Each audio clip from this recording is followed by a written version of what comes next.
All right, let's dive deep into this material you've brought us about the tragedy in Ahmedabad. Well, it's tough stuff. Air India flight AI-171. It really is a sudden, terrible loss, Yeah. and the information you shared, it gives us a lot to try and, unpack. Yeah, exactly. Hmm. And as we always try to do in these deep dives, we want to get into the details, look at the complexities based on what we have, but critically remember the people involved. Absolutely, that human element is central. So, setting the scene, based on these details, we're talking June 12th, 2025, Ahmedabad. And the heat. Yeah.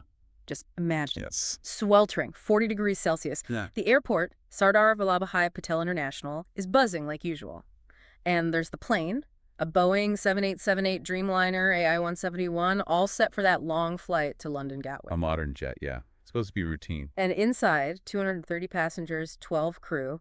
A real mix of people, mostly Indian and British nationals, but Portuguese, Canadian too. Hmm. Everyone with their own reasons for traveling. We read about the pilot who was apparently thinking of quitting soon to care for his dad. Mm-hmm. There was a doctor couple, some medical students from BJ Medical College off on an adventure.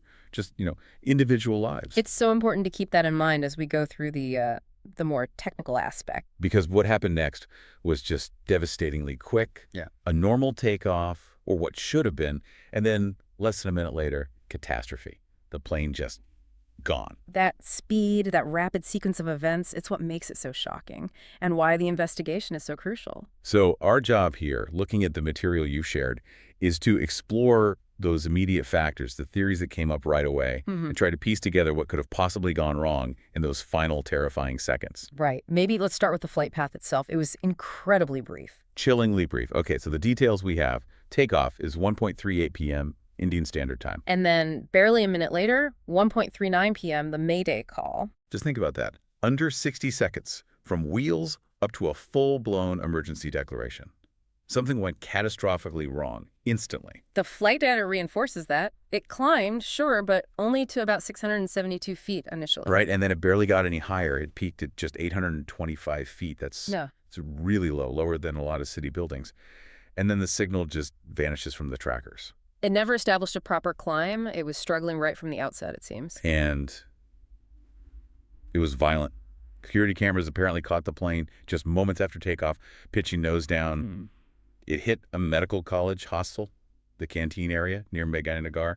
Just a massive fireball and impact. The images afterwards, the tail section sticking out of the debris, Mm-hmm. hard to look at. And the impact wasn't just the aircraft, it was right into a populated area. The final toll, 241 lives lost, everyone on the plane plus people on the ground. Just awful. Over 60 medical students injured too. And tragically, 5 students and a doctor's wife were killed on the ground. 2 students initially reported missing as well. The scale of it is hard to comprehend. And yet, amidst all that, one survivor, Rameshija Waskumar, British national, seat 11A, pulled from the wreckage alive. Incredible that anyone survived that. And his initial account, one of the very first pieces of information, he remembered hearing a loud noise right after takeoff. That's significant. A loud noise right after getting airborne. Investigators would definitely latch on to that. It points towards some kind of sudden mechanical event, perhaps. Okay, so bearing that timeline and that loud noise in mind, let's get into the potential factors the sources raise. One of the first things, especially with that heat, is the plane's weight, the all-up weight, or AUW. Right, AUW. Yeah.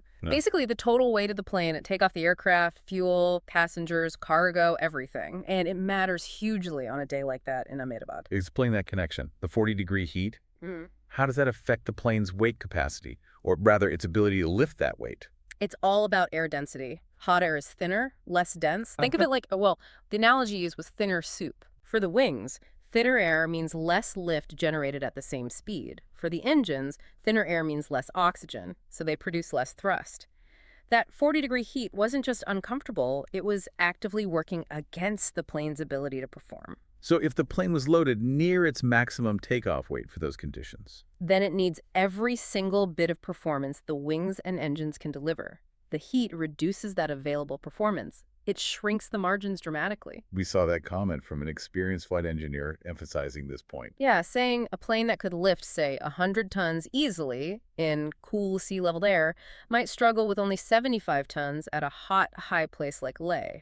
Ahmedabad isn't high altitude, but that intense heat has a similar effect on air density. So the engines, whether they were the GE Otis or the Rolls-Royce Trent 1000s on that specific plane, they would have been working at their absolute maximum rated output just to get off the ground safely.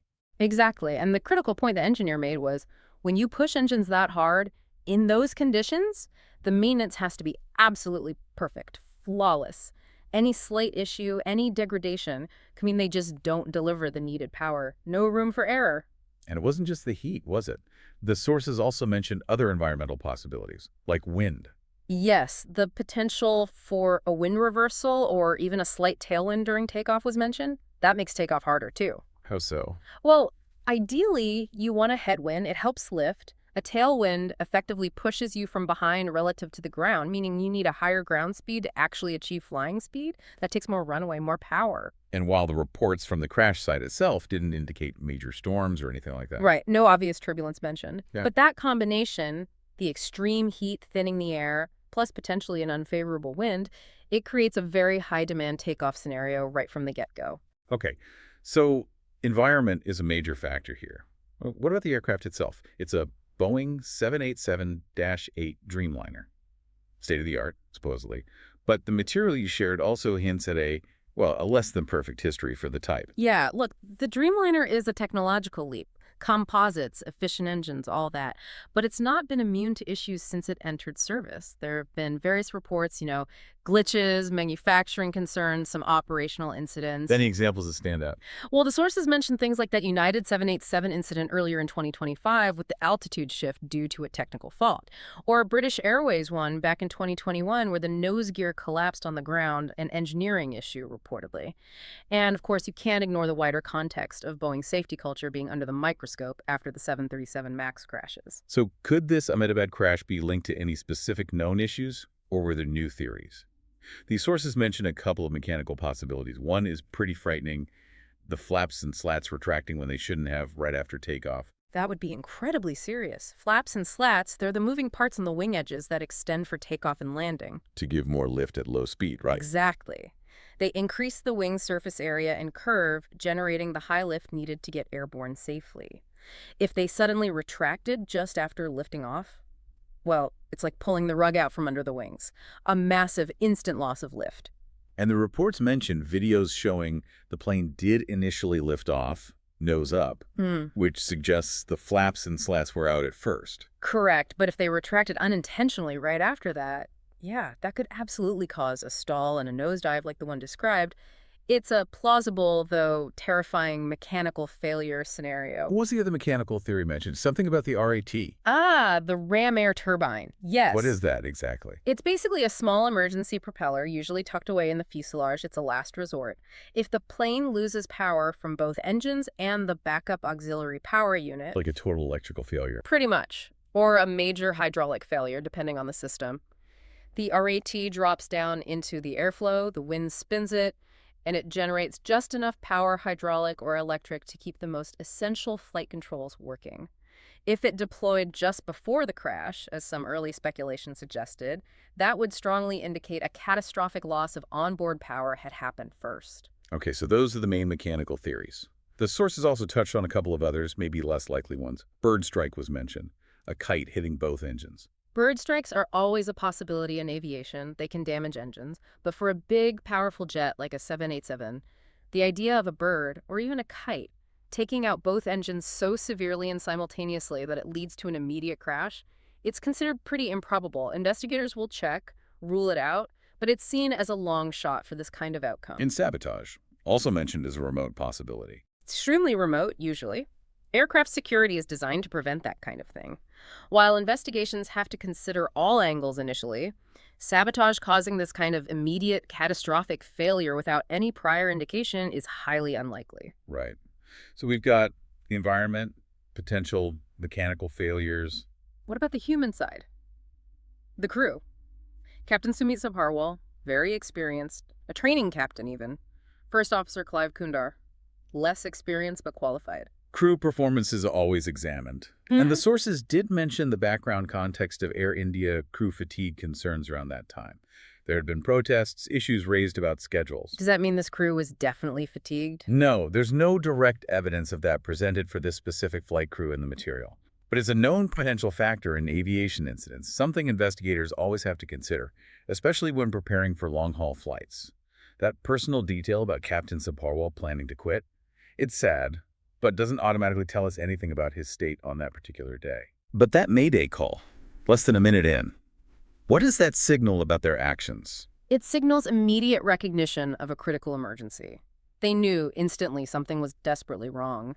Analyses often suggest the crew would have been fighting for control, trying everything they could in those seconds.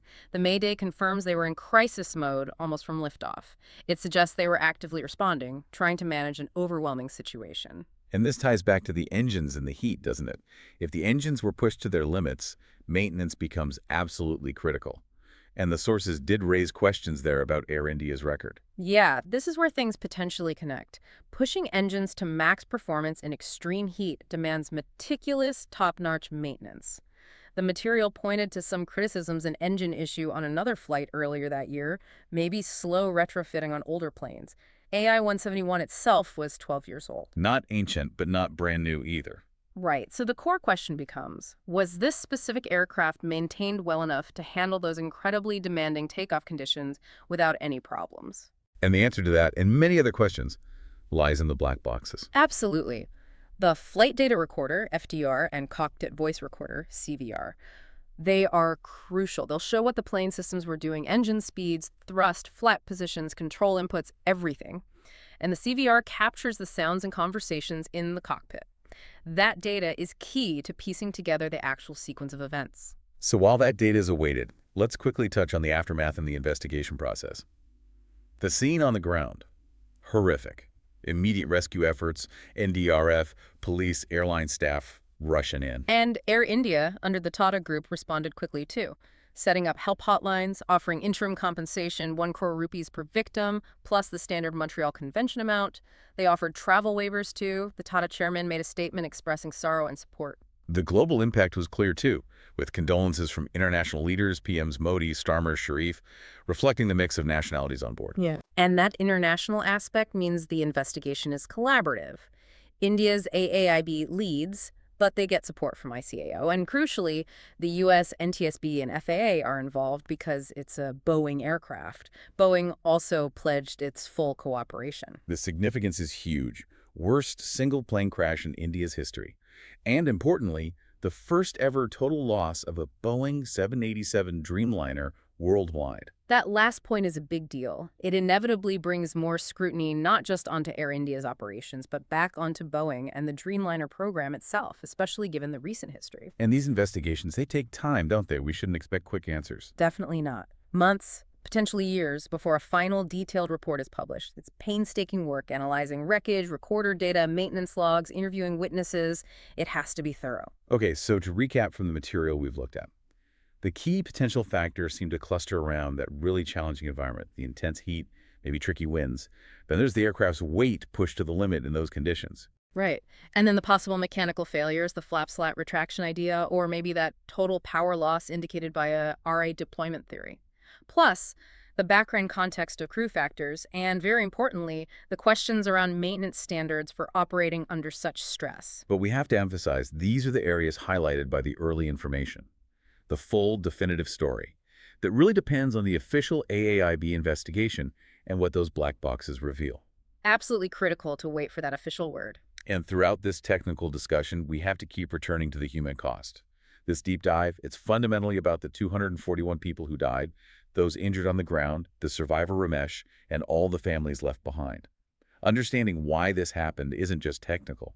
It's about honoring those lives, finding accountability, and learning every possible lesson to make flying safer. Which really leads to a final thought, a question for you, our listener, to ponder.